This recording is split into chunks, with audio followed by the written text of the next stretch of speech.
How are you all? Hope you're all doing very good. Welcome to my channel.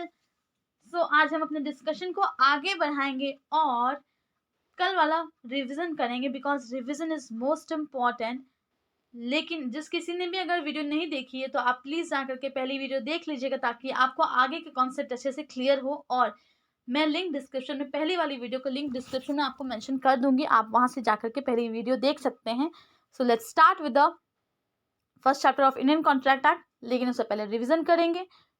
मैंने आपको कल बताया था बहुत सारी पार्टीज कॉन्ट्रैक्ट में इन्वॉल्व हो रहे थे और उस कॉन्ट्रैक्ट में राइट्स एंड ड्यूटीज था जो पार्टीज के पास अवेलेबल होगा while they are involving in business transaction.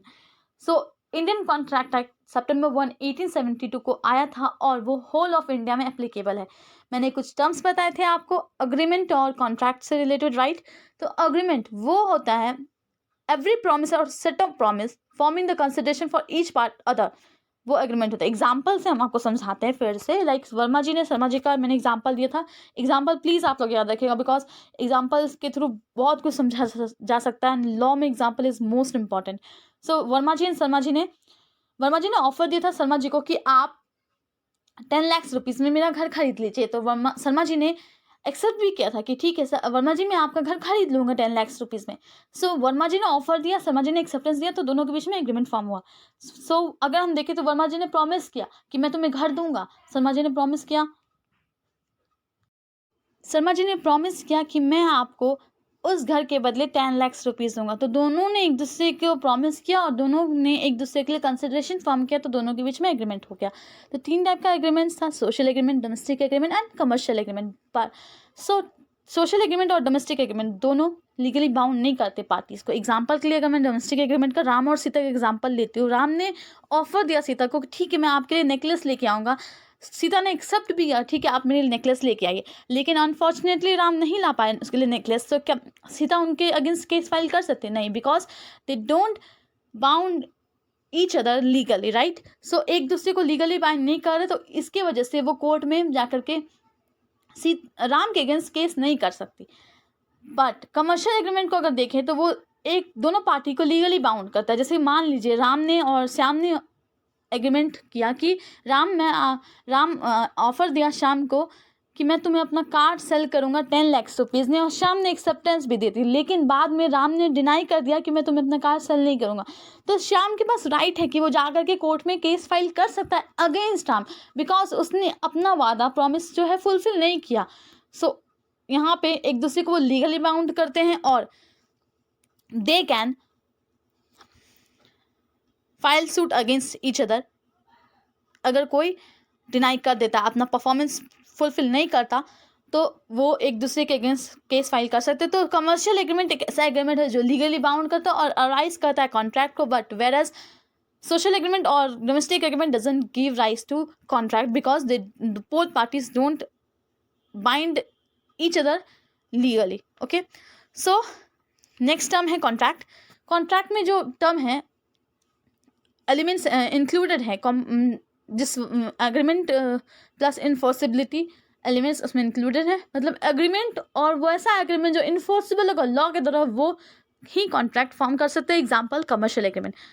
Enforceability means agreement which can legally enforceable by court of law and includes component of valid contract. Enforceability law by law मतलब होता है कि ऐसा एग्रीमेंट जो legally bound है, legally court of law में enforceable हो सकता है और कोर्ट उस एग्रीमेंट के अगेंस्ट एक्शन ले सकता है एंड और उसमें वैलिड कॉन्ट्रैक्ट का कंपोनेंट है, तो ही वो इन्फोर्सिबिलिटी बाय लॉ होगा.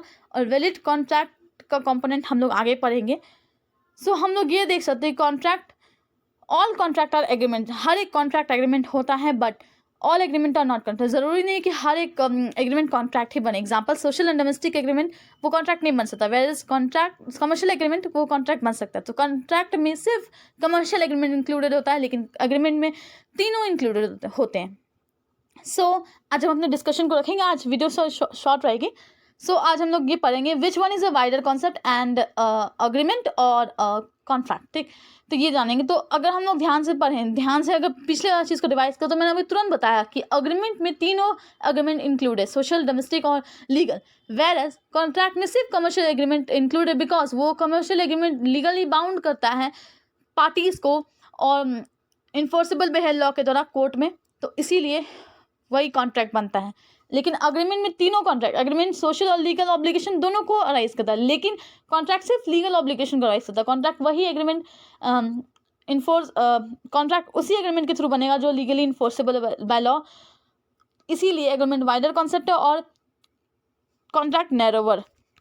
सो आज हम लोग ये भी पढ़ेंगे difference between agreement and contract. Contract और एग्रीमेंट के बीच में क्या डिफरेंस है वो पढ़ने जा रहे हैं। बेसिस ऑफ डिफरेंस अग्रीमेंट और कॉन्ट्रैक्ट, डेफिनेशन आपको मैंने पहले बता दिया कि पार्टीज, दोनों पार्टीज का प्रॉमिस दूसरे पार्टीज और सेकेंड पार्टीज दोनों पार्टीज के लिए जो कंसिडरेशन फॉर्म करेगा, उनका प्रॉमिस जो दोनों पार्टीज के लिए कंसिडरेशन फॉर्म करेगा, उसी को हम लोग एग्रीमेंट बोलते हैं। वेयर कॉन्ट्रैक्ट में ये है कि कॉन्ट्रैक्ट वो एक ऐसा एग्रीमेंट है जो इन्फोर्सेबल है लॉ के द्वारा, वही कॉन्ट्रैक्ट बन सकता है, उसी को हम लोग कॉन्ट्रैक्ट बोलेंगे। Agreement which are enforceable by law is called contract, okay.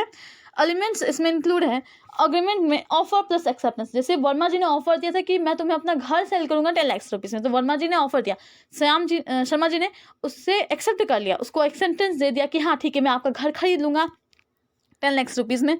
लेकिन कॉन्ट्रैक्ट में अग्रीमेंट एंड इन्फोर्सिबिलिटी, तो वही एग्रीमेंट, वैलिड एग्रीमेंट और जो इन्फोर्सिबल है लॉ के द्वारा, वही एग्रीमेंट इंक्लूड होता है। और enforceability by law include elements इसमें इंक्लूड होता है। In writing not necessarily, agreement ज़रूरी नहीं है कि राइटिंग में हो। कॉन्ट्रैक्ट यूजुअली रिटन और रजिस्टर्ड होता है, और जब एक बार एग्रीमेंट कॉन्ट्रैक्ट बन जाता है तो दोनों पार्टीज एक दूसरे को लीगली बाउंड करते हैं, जो मैंने आपको पहले ही बता दिया है। स्कोप ये है कि वाइडर है in term, agreement is wider in term and contract is narrower.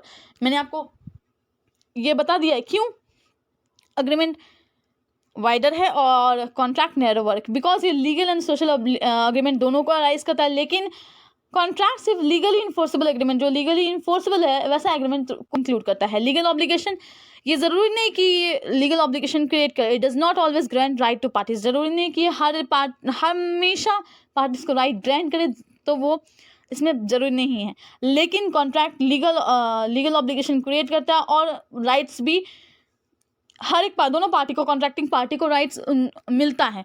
Example अगर हम एग्रीमेंट वाला ले, लीगल ऑब्लिगेशन में राम एंड सीता का, राम ने नेकलेस का ऑफर दिया, लेकिन सीता ने एक्सेप्ट भी कर लिया, लेकिन राम नहीं ला पाया, तो सीता के पास राइट नहीं है कि वो जाके कोर्ट में केस फाइल करे against Ram, because legally bound नहीं करे। लेकिन वही अगर वर्मा जी शर्मा जी का केस देखे, तो वर्मा जी मान लीजिए डिनाई कर देते हैं, वर्मा जी ने जो ऑफर दिया शर्मा जी को कि 10 लाख रुपीज़ में आप मेरा घर खरीद लीजिए, शर्मा जी ने एक्सेप्टेंस दिया उस ऑफर को, तो सपोज वर्मा जी नहीं देते ऑफर, एक्सेप्टेंस एग्रीमेंट बनने के बाद ऑफर, वर्मा जी बोलते कि नहीं मुझे तुम्हें घर नहीं बेचना, तो शर्मा जी के पास राइट्स है कि वो जाकर के वर्मा जी के अगेंस्ट केस फाइल कर सकते हैं।